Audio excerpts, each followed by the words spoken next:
Hi, everybody. Welcome back to Brian's Bees. We're so excited. We're about to get our shipment of bees and build our colony here. But I thought now is a good time to tell you about a huge problem in the world of honeybees and, well, frankly, other pollinators too. But so many hives are empty all across the country right now because the bee colonies died. No need for a smoker because more than 1 million bee colonies just died at the beginning of the season. It's a huge problem for the beekeepers who rely on their bees for income, and it's a major problem for your money at the grocery store. Here's why. Well, I love the connection that it gives you to your environment. As soon as I dropped a hive in our garden, it was incredible to see how strong our tomato plants were and just the entire garden flourished. And I think it's a testament to how we can really help the environment around us by being beekeepers. And it's really, really hard to do if beekeeping is impossible to enter and keep your bees alive.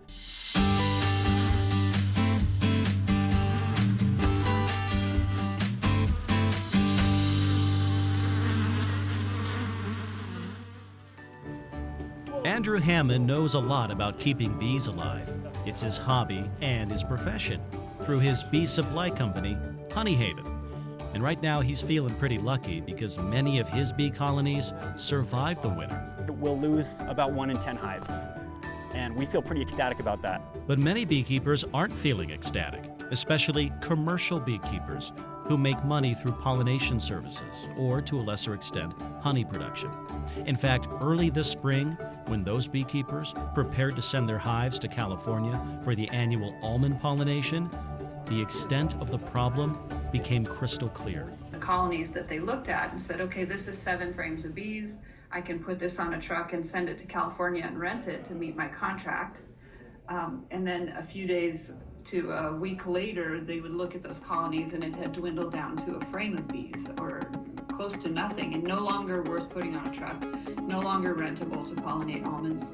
And this all happened just in the span of less than a month. That's Danielle Downey with Project Apis M, a nonprofit that funds research to support bee health. Danielle and her colleagues surveyed beekeepers across the country to understand the extent of the die-off. And what they found was alarming. 1.1 million honeybee colonies lost. That's 62% of the nation's commercial honeybees. And that can mean impacts to produce availability and the price you pay for it.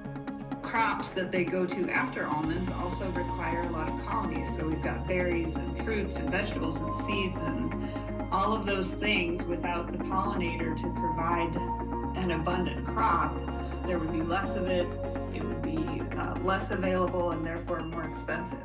In the small town of Morgan, we met Michael Higbee of Higbee Honey. He's a small business owner who produces batches of unfiltered raw honey. And he's pretty big on sampling it too. Just has some incredible caramel and toffee notes. Caramel nails it. That's exactly what it is. Isn't that amazing? Yeah, that's incredible. But spend a few minutes in his shop looking at all the varieties of this golden goodness, and he'll tell you how the die-off hit his business as he prepared for the almond pollination. So we lost 90 hives out of 120 hives this year.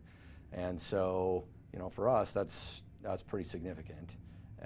And so we're going to have to rebuild. 90 of his 120 hives dead. In fact, that's why we're not recording this interview near his hives. There just aren't enough left. Higbee counts on revenue from the almond pollination to underwrite his honey production. But the bee losses mean financial losses. Now, instead of making $24,000 in almond pollination, I made about $4,000. So it's huge. That definitely affects our bottom line. Not only that, but beekeepers like Michael Higbee have to rebuild their colonies while dealing with the loss of income. And that doesn't happen quickly. This year, there's not very many bees available. The ones that are alive are maybe too small to make a split and divide. And so I think the beekeepers reaching their numbers is going to take more than a year. They won't be able to do it in a year. They'll probably still be feeling these impacts for a year or two to come. So now that you know about the huge problem facing our honeybees, what's causing it? Well, scientists are working to study that right now. In fact, they've gone into hives, the dead hives, they've taken samples to understand what's going on at the microscopic level. Their research should be coming out soon, but they have some theories about what could be causing this. Number one, bee diseases, pathogens. Is there some kind of a virus that's affecting the health of the bees? That's a possibility. Number two, pesticides. Science has known for a long time that pesticides we use around our house and that farmers use in their fields, they can affect honeybee colonies in really negative ways. Bees are really sensitive to those chemicals. So that could be contributing to this. Also, a lack of forage.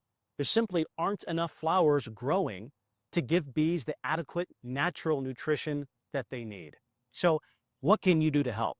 Well, for starters, you can plant more flowers. And if you need help figuring out what to plant, you can contact Utah State University's Extension Office. Their experts have wonderful lists and guides to show you what you can plant no matter where you live in Utah.